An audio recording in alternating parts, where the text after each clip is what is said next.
We're going to start today's video off with a little skit.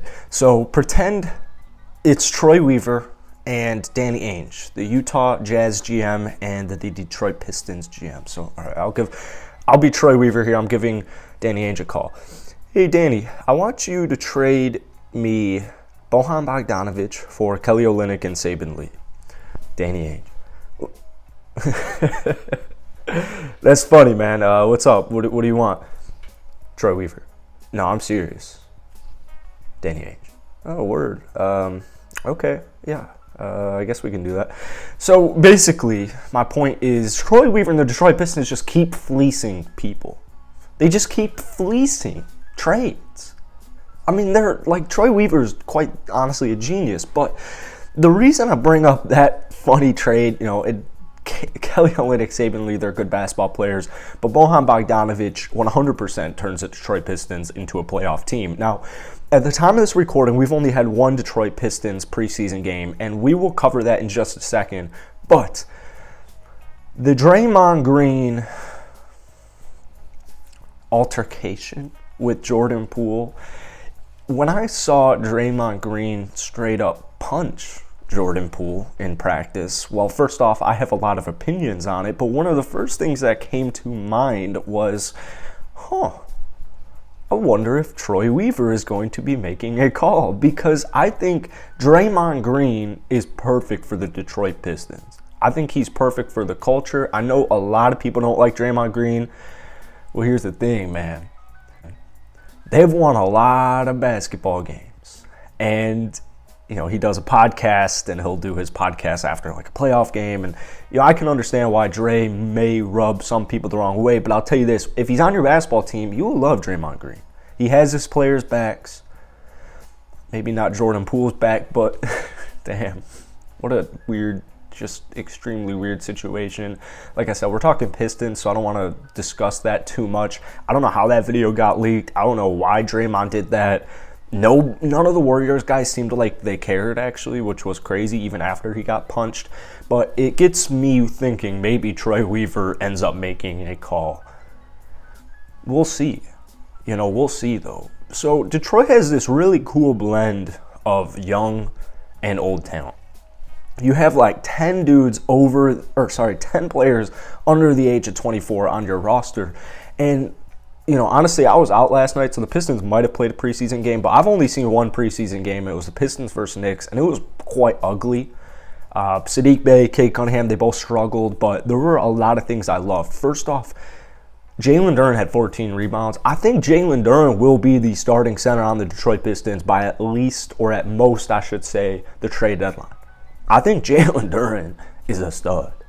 I think he's an absolute stud. And as much love and respect that I have for Jeremy Grant, because he's a phenomenal two-way player. He's just a really solid fourth option on a championship team, which hopefully he can, I guess, win now that he's off of Detroit. But my point is,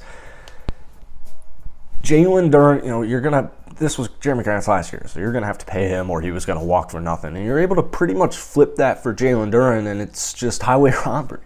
It's just another one of those fleece trades where it's like, ooh, it makes sense for both parties. I just don't, it's just so creative. Troy Weaver's trades are so creative. You have all these players like Alec Burks, Nerlens Noel, now you have Bojan Bogdanovic, but you have all these, veteran, good quality players. Alec Burks, all the players I just mentioned. Alec Burks, Corey Joseph, Bogdanovic, Nerlens Noel, they're really solid veteran presences. And if we see Jalen Duren pick up a block and 14 rebounds and limited playing time like he did in the first preseason game, I feel really good about his career outlook.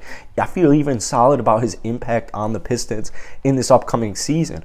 What's going to boil down to is, how is Detroit playing all these bigs? To me, this is a big year for a guy named Isaiah Stewart. This is also a big year for a guy named Saddiq Bey. Because what I think they're trying to do right here is, I think they will be a play-in team. But regardless, this is the last year I think Detroit would be okay with having a losing record. What I mean by that is, if Saddiq Bey doesn't take a jump with his defensive limitations, do they look to move on?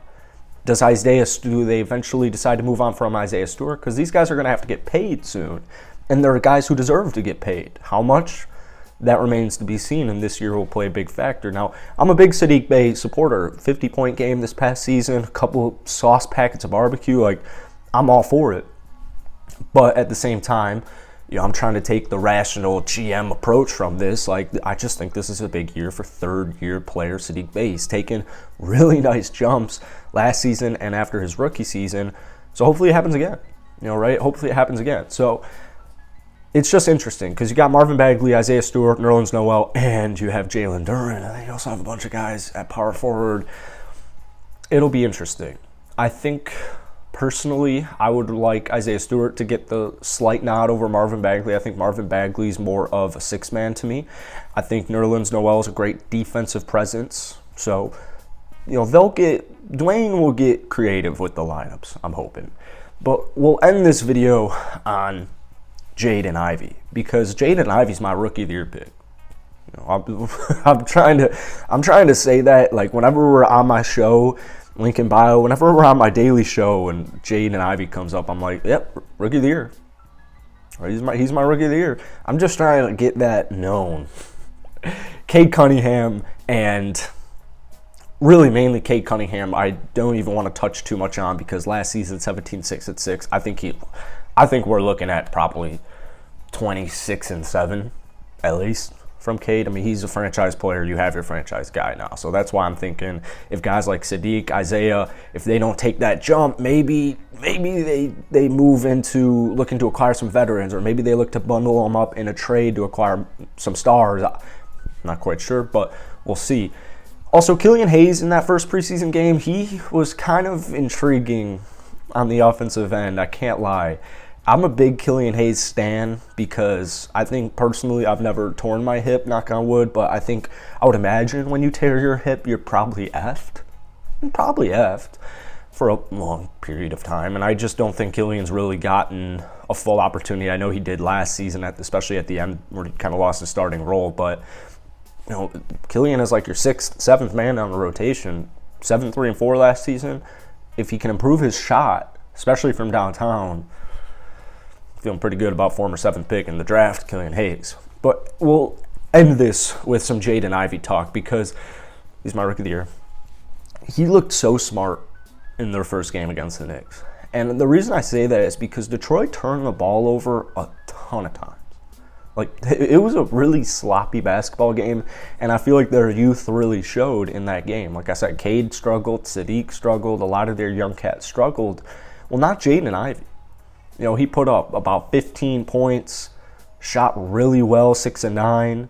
He was getting downhill. He just looked like a very high IQ basketball player, and that's something we've been talking about even before he got drafted to Detroit. Is one of my favorite things about Jaden Ivey is he's up for like any challenge. He's up for any challenge. Watching him at Purdue, it's not the craziest of schools. Actually, I think they're turning the corner in basketball. There's no way. I've been watching not Purdue basketball for a while, but living here in the Midwest, I feel like Purdue hasn't been too great in a while. Don't quote me on that, but my point is this: Jaden Ivey is not afraid of a single thing. And once he steps out onto that basketball court, and you need a spark, you need to get the game started off nicely, you need to close the game nice, you need 10 points in 2 minutes, Jaden Ivey's your guy. He's crazy athletic. He can shoot. I like his defensive potential as far as at least being an average defender, for sure, 100%. I will take that bet.